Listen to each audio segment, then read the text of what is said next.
Shalom, Bapak Ibu, saudara-saudari yang terkasih dalam Tuhan kita Yesus Kristus. Salam sehat, penuh kasih, damai, sukacita, dan sejahtera bagi kita sekalian. Puji Tuhan, berbahagia sekali bagi saya, Christine Fabiola Hernawati Halim, dari lingkungan Santo Padre Pio, Paroki Santo Yosef, dapat berbagi renungan dari perikop Wahyu bab 3 ayat 14 sampai 22. Sebelumnya ada sebuah pantun yang mengawalinya ya. Pagi-pagi nikmati panasnya kopi, selalu ada sepotong roti. Alangkah baik berbenah diri, mawas hati sepanjang hari. Ya, saat ini banyak sekali orang yang membuka bisnis kafe tempat minum kopi. Bisa jadi itu pertanda banyak orang yang suka minum kopi, termasuk keluarga saya. Minuman kopi tradisional, cappuccino, atau yang lainnya tentulah enak jika dinikmati saat panas atau dingin. Kopi panas sangat enak dinikmati ketika cuaca sedang sangat dingin, dan kopi dingin tentu sangat enak diteguk ketika hari sedang sangat panas, bukan? Ya, tapi minuman kopi yang tidak dingin atau tidak panas atau minuman yang suam-suam kuku tidak disukai karena rasanya sudah tidak enak. Dari nilai 9 bisa langsung drop menjadi nilai 3. Orang bisa rela membeli kopi panas atau dingin kesukaannya seharga 35.000, tapi tidak untuk minuman kopi yang suam-suam kuku. Dalam Wahyu bab 3 ayat 15 sampai 16 dikatakan demikian. Aku tahu segala pekerjaanmu, engkau tidak dingin dan tidak panas. Alangkah baiknya jika engkau dingin atau panas. Jadi karena engkau suam-suam kuku dan tidak dingin atau panas, aku akan memuntahkan engkau dari mulutku. Laodikia memiliki persediaan air di dua tempat, yakni Hierapolis dan Kolose.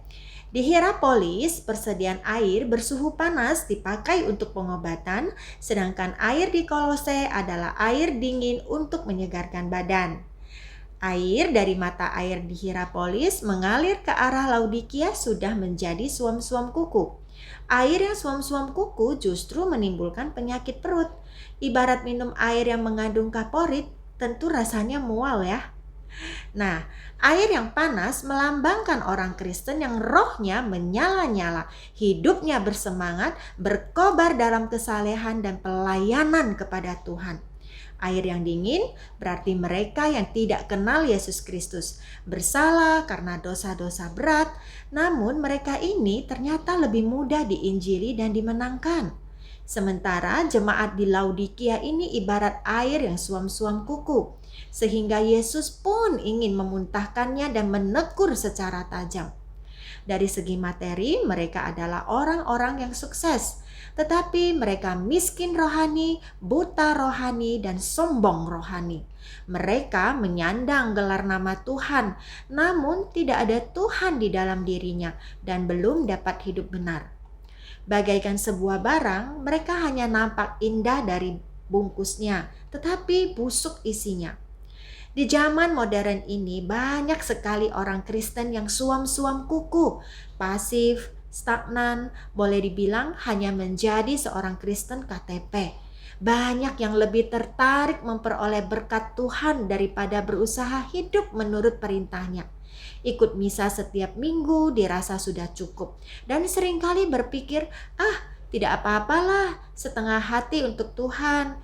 Toh saya tidak separah orang lain yang hidupnya penuh dosa. Di luar gereja, hidup mereka tidak ada bedanya dengan orang lain.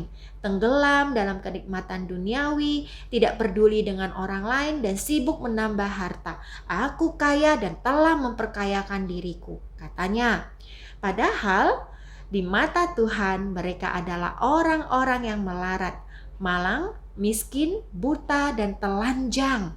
Mereka jauh dari pertobatan sejati dan hidup tanpa perasaan rasa takut berdosa. Hatinya terbagi dua antara kepada Tuhan dan dunia. Api Roh Kudus atau cinta, passionnya kepada Tuhan sudah redup. Nah, ciri-ciri orang yang imannya suam-suam kuku: 1. Sombong diri. Kondisi kenyang, mapan seringkali membuat orang terlena, lupa kepada Sang Pemberi berkat dan merasa tidak membutuhkan Tuhan lagi. Kalau toh mereka menyebut nama Tuhan itu pun hanya di bibir. Kedua, tidak berani berdiri dalam kebenaran.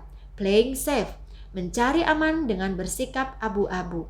Tidak berani ambil resiko meskipun tahu yang benar. Contohnya, ada teman berbuat salah, namun diam saja. Tidak berani menegur karena takut nanti dimusuhi. Ketiga, tidak pernah merasa puas. Hanya memikirkan bagaimana mengeruk keuntungan sebanyak-banyaknya tanpa memikirkan kepentingan orang lain. Yang dipikirkan adalah harta dan harta. Mereka telah diperhamba oleh harta dan harta membuat kasih mereka tidak sepenuhnya lagi kepada Tuhan.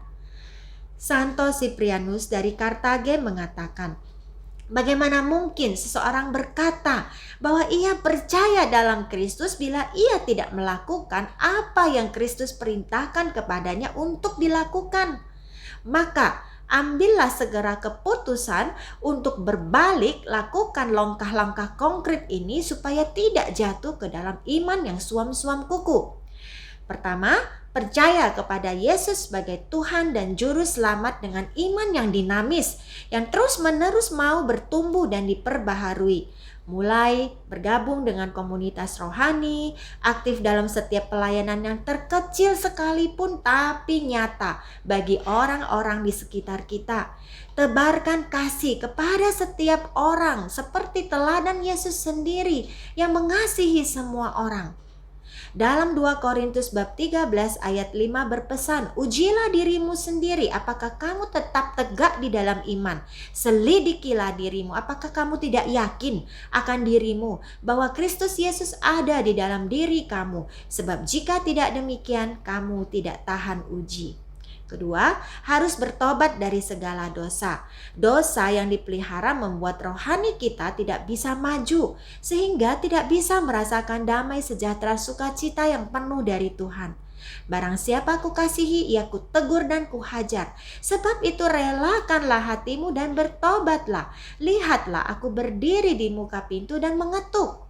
Kita seringkali berpikir kitalah yang selalu menggedor-gedor pintu Tuhan untuk meminta masuk, padahal sebenarnya Tuhan yang selalu mengetuk pintu hati kita, menantikan kita mengundangnya masuk.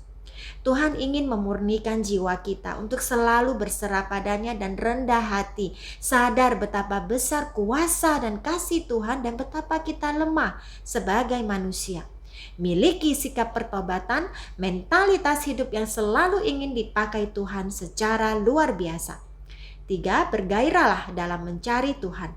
Tetap tekun beribadah, bersaat teduh dengan setia, berdoa pribadi dengan sungguh-sungguh, membaca buku rohani, ikuti kegiatan-kegiatan rohani seperti pendalaman Alkitab, retret, webinar rohani yang sudah sangat praktis bisa kita ikuti melalui online selama pandemik ini khususnya.